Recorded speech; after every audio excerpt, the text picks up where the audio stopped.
So unlike many of the musicians who have swung by here, you have a double prong of the connection to this festival. Not only is it a hometown show, well, a former hometown show, Still hometown. Hometown-ish. It feels like a hometown show, yeah.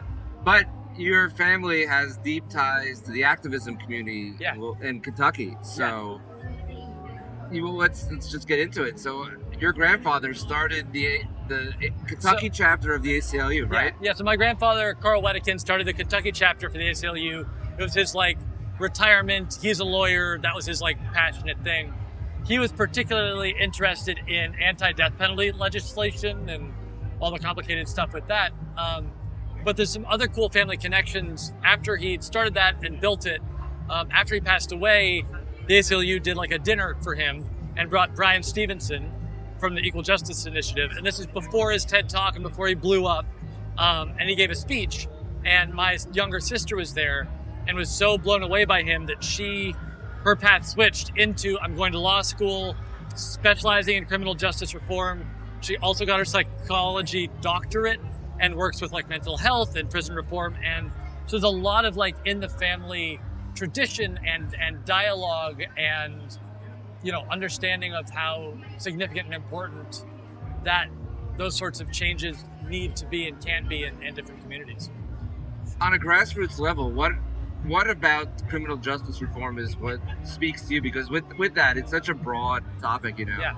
And with the deep connection with your sister, also now, it's what aspect of it? It's funny. A lot of it, through conversations with my sister and family, it's so humanizing when you get down to the granular level of people who get into the system, are given no shot. If you don't have someone to advocate for you, you don't have financial means, if you don't have family support, or you're struggling with drug addiction issues and it gets wrapped up in a petty crime and you're in the system, and it can ruin people's lives so quickly. And there's so many stories of people, you make a small mistake, especially if you're a person of color or a black man or whatever, the things that can cascade so quickly to completely derail a life are addressable, fixable on a big picture. And it just has to start with, on the granular level, reform at a city level, at a county level. And it's such a personal thing. It's family by family, person by person. And you all have played live streams where you've donated to the cause, right? Yeah, we have. Sorry, what was that question? You've donated, the band. Yeah, the band has donated, and done fundraisers and things like that. So, live stream. How do you seek to, just through live streams and everything like that, to spread the message to your fans and to your audience and educate them about what's going on out there? It's really nice when someone like Spin provides a space for a conversation like this, because there's a platform and there's a reason to do it. So a lot of it is waiting for the opportunities. If people ask, it's a great thing to say out loud, put it on our website, just things to make sure that there is a dialogue and a conversation. And it's funny because, there's this weird middle ground. We're a band, we're in the business of entertaining or bringing, especially for our brand of music, bringing joy and bringing lightness and recognizing that is a gift, that is a privilege, and trying to, make sure that we are not just floating through, but having a chance to impact as well. Yeah, because you do have this platform and the community that you do connect to, and even how getting them to volunteer or to raise awareness to the cause. It's one more person that can make a difference. Yeah, we had during the pandemic, we did a lot of virtual concerts, and we're doing a lot of stuff with when BLM was exploding. There was all this stuff happening, and we recognize and see that our fan base is mostly a white, middle-classy sort of a fan base. And so it's we understand that those are the people we're talking to, but those are also the people who need the most reality checks, need the most moments of perspective giving and get out of your comfort zone and make sure you're having conversations. And so, it's just been really important to make sure we're having that conversation, creating that space for our fans to talk to each other, our fans to talk to us and engage. And especially in this city, which has had some issues in recent years too. Yeah. It's, I was here for not at the start of the Breonna Taylor, but later on, and it's dark, man. It's really sad. It's really hard. And this city, like many cities, there are pockets that are, everyone's mixing together in their pockets that are super isolated. It's like very white here and it's very black here, and it's complicated. It's not easy, which is why, policy change on like a city level, local level, that's the stuff that like really makes a difference in people's lives and that anyone can do and work on. What were some of the lessons you learned from growing up around the ACLU stuff? I think it was just a normalization of it. Like, I didn't realize that it was unusual to have these conversations at the dinner table until I, got out and saw the world. And I had a huge role model in my grandfather who, a lot of people he was a lawyer doing his thing, had a law firm, was working, retired, and then that was his everything. And that is a model for if and when I get to that point, that's what you do with retirement. That's what you do with your time. Find ways to get perspective, give back, and try to build something, So big influence, right on. On a policy level, since you are equipped to talk about this, what do you think are some just small, immediate changes that can really help go a long way and build for the future?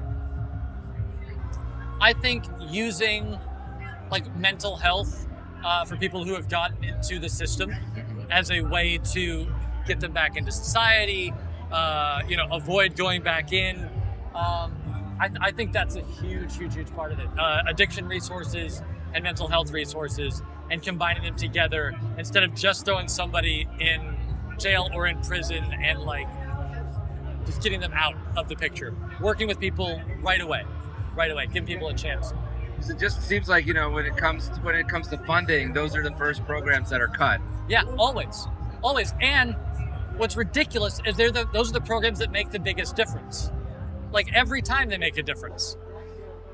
But, the privately run prisons aren't making money from that, and it's the politicians who are wrapped up in that, and so it's you just got to raise your voice.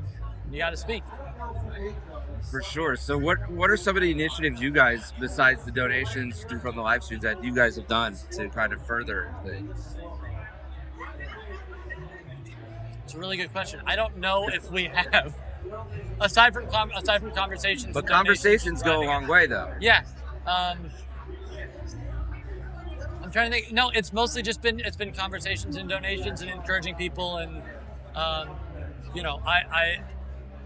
my sister is a huge role model for me and the work that she's done, and she's based in Philadelphia, has worked significantly and consistently with populations, giving therapy, creating programs that give therapy to people who are just out of the system and trying to get out. And so honestly, through this conversation, I'm I should find other people like my sister in other cities and try to give them a platform.